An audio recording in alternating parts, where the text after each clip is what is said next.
Well, getting the economy growing again faster is a goal of the Trump administration and a desire of investors and, of course, American workers. But today, a new report shows it's certainly not happening just yet. According to the Commerce Department, the economy stumbled in the first quarter. Gross domestic product, which is basically the broadest measure of U.S. output, grew at a paltry rate of 0.7% and below even what had been expected. Even an increase in confidence readings over the past few months didn't translate into strong consumer spending, which accounts for roughly 70% of economic activity. So while the headlines are disappointing, upon closer inspection, the anemic reading may not be all that bad. Steve Liesman did some digging.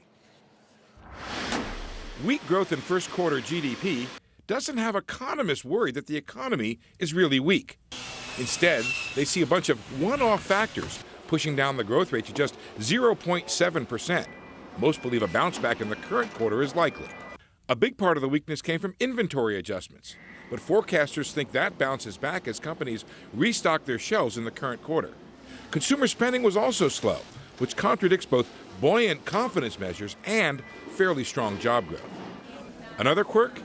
Q1 growth has been unusually weak for years, a problem that economists say is because of the data crunching, not the actual economy. Q1 has been very weak. We thought, actually, our guess is that the government might fix it because some of the seasonality is in defense. You think they would be able to adjust for that. So many forecasters believe growth in the current quarter is likely to clock in at around 3%, with some even boosting their forecast today. But when you average it out, it's still around 2%. And the bigger question is whether the economy can do better.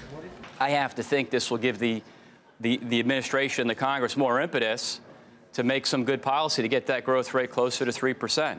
But the effects of those changes to tax and spending policies are months, if not years in the distance, if the advertised growth happens at all.